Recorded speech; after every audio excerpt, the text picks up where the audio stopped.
Hello दोस्तों स्वागत है हमारे यूट्यूब चैनल करियर मार्गदर्शन में। दोस्तों आज के इस वीडियो में जिस कॉलेज का रिव्यू करने वाले हैं उस कॉलेज का नाम है Turba institute of engineering and information technology. दोस्तों अगर आप भी इस कॉलेज में एडमिशन लेने जा रहे हैं तो सबसे पहले आपको इस कॉलेज के बारे में पूरी इन्फॉर्मेशन होनी चाहिए कि कॉलेज कहाँ पे है, इनमें कौन कौन सा कोर्स ऑफर किया जाता है, उन कोर्सों में एडमिशन कैसे मिलता है, कोर्स की फीस क्या होती है, नंबर ऑफ सीट्स क्या देखने को मिलती है कोर्स में, और सबसे इंपॉर्टेंट चीज़ आती है कॉलेज का प्लेसमेंट वगैरह कैसा है, क्या क्या फैसिलिटीज आपको कॉलेज द्वारा प्रोवाइड की जाती है। ये सारी इन्फॉर्मेशन आज के इस वीडियो में आपको देने वाले हैं। तो अगर आप भी इस कॉलेज में एडमिशन लेने जा रहे हैं तो वीडियो अंत तक बने रहिए। आइए आज के इस वीडियो को स्टार्ट करते हैं। दोस्तों ये सबसे पहले बात कर लेते हैं इस कॉलेज के ओवरव्यू के बारे में। दोस्तों कॉलेज की बात करते हैं, कॉलेज आपका स्टेब्लिश हुआ था 2000 में। लोकेशंस की बात करते हैं, आपका प्राइवेट यूनिवर्सिटी है जिसके जो लोकेशंस है इसका भोपाल मध्य प्रदेश में आपका कॉलेज है। इंस्टीट्यूट टाइप्स की बात करते हैं तो एक प्राइवेट यूनिवर्सिटी है जिसके कैंपस एरिया की बात करते हैं तो 15 एकड़ में फैला हुआ इसका कैंपस एरिया है। अब सबसे इंपॉर्टेंट आता है कि इस कॉलेज में कौन कौन से कोर्सेस आपको ऑफर किए जाते हैं। दोस्तों बात करें इस कॉलेज की तो बेसिकली यह कॉलेज आपका जाना जाता है इंजीनियरिंग के लिए। तो इंजीनियरिंग के ही कोर्सेज आपको ज़्यादातर यहाँ पे आपको ऑफर किए जाते हैं। वैसे कई सारे कोर्सेज आपको ऑफर किए जाते हैं, लेकिन ये सारे कोर्सेज के बारे में आप डिटेल्स में जानना चाहते हैं तो आप खुद कॉलेज की वेबसाइट पर विजिट कर सकते हैं या फिर कॉलेज में विजिट कर सकते हैं।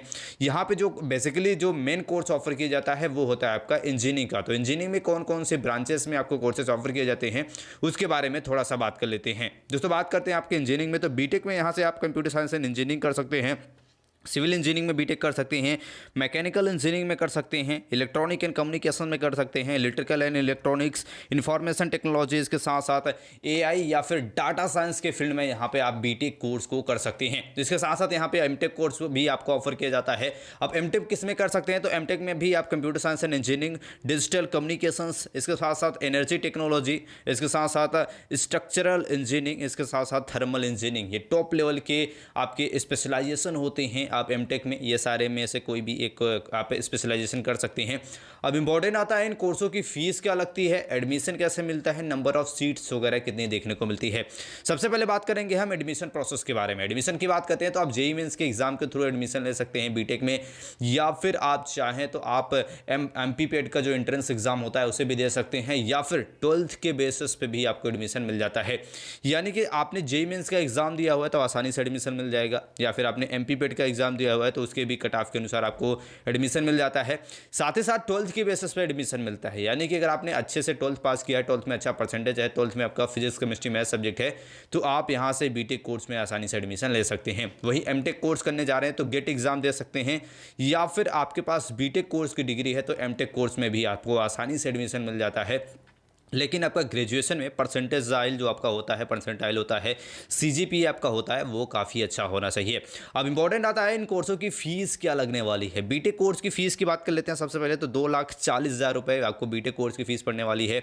एमटेक करने जा रहे हैं तो लगभग 1,20,000 रुपये के आसपास आपको फ़ीस यहाँ पे पड़ने वाली है। तो ये फ़ीस आपको लगने वाली है अगर यहाँ से बीटेक या फिर एमटेक कोर्स करने वाले हैं। नंबर ऑफ सीट्स क्या देखने को मिलती है उसके बारे में थोड़ा सा बात कर लेते हैं। दोस्तों बात करते हैं आपके एमटेक की, बीटेक की, तो 540 सीट्स आपको देखने को मिल जाती है बीटेक की, और वहीं एमटेक कोर्स की बात करते हैं तो लगभग आपको 102 सीट आपको देखने को मिल जाता है एमटेक की। तो नंबर ऑफ सीट्स कुछ इस प्रकार से है। अब इंपॉर्टेंट आता है क्या फैसिलिटीज और क्या क्या प्लेसमेंट आपको देखने को मिलता है। सबसे पहले बात करेंगे हम प्लेसमेंट के बारे में। ये काफ़ी इंपॉर्टेंट है और जो भी स्टूडेंट बीटेक कोर्स करना चाहते हैं वो जानना चाहते हैं कि कॉलेज का प्लेसमेंट वगैरह कैसा है, क्या हायर पैकेज है, एवरेज पैकेज क्या है, कितने स्टूडेंट को प्लेसमेंट वगैरह मिलता है। सबसे पहले बात करते हैं यहाँ का हायर पैकेज जो है वो है आपका 9 LPA। एवरेज पैकेज की बात करते हैं 3.2 LPA के आसपास है। यहाँ पे इस कॉलेज में 50% स्टूडेंट का प्लेसमेंट लग जाता है, जो कि काफ़ी अच्छा है। एवरेज स्टूडेंट जो होते हैं वो ज़्यादातर वो एडमिशन यहाँ पे जो लेते हैं उनका यही उद्देश्य होता है कि आसानी से हमें प्लेसमेंट वगैरह लग जाए। तो 50% यहाँ पे प्लेसमेंट आपको लग जाता है। कई सारी कंपनियाँ यहाँ पे विजिट करती हैं, जैसे कि TCS हो गया, इन्फोस हो गया, विप्रो हो गया, SCL हो गया, साथ ही साथ और भी टाटा कंपनी हो गई। ये कुछ टॉप लेवल की कंपनियां हैं जो इस कॉलेज में विजिट करती हैं, आपको प्लेसमेंट वगैरह ऑफर करती हैं और आपको प्लेसमेंट लग जाता है।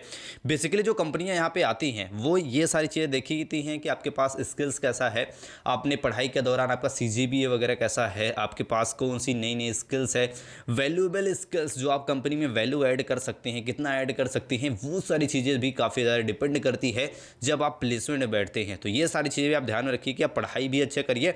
साथ ही साथ जब आपका इंटरव्यू वगैरह का सेशन होता है, जब कॉलेजेस आपको प्लेसमेंट के लिए हायर करने आती हैं हैं तो उसके लिए आपकी इंग्लिश वगैरह अच्छी होनी चाहिए, कम्युनिकेशन स्किल्स आपका अच्छा होना चाहिए, रिलेवेंट यानी कि जिस भी आप फील्ड से आप पढ़ाई कर रहे हैं, जिस भी स्पेशलाइजेशन से आप पढ़ाई कर रहे हैं उस फील्ड के बारे में अच्छी नॉलेज आपके पास होनी चाहिए, ताकि कंपनियां आसानी से आपको हायर कर ले और आपको अच्छा पैकेज भी यहाँ पे ऑफर कर सकती हैं।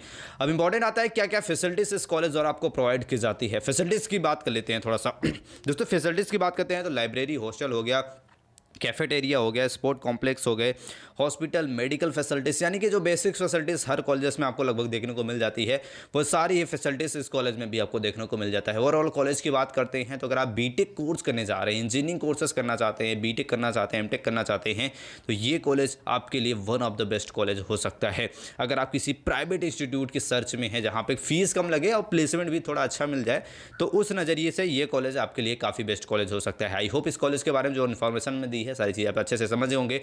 वीडियो छोटे कोई क्वेश्चन हो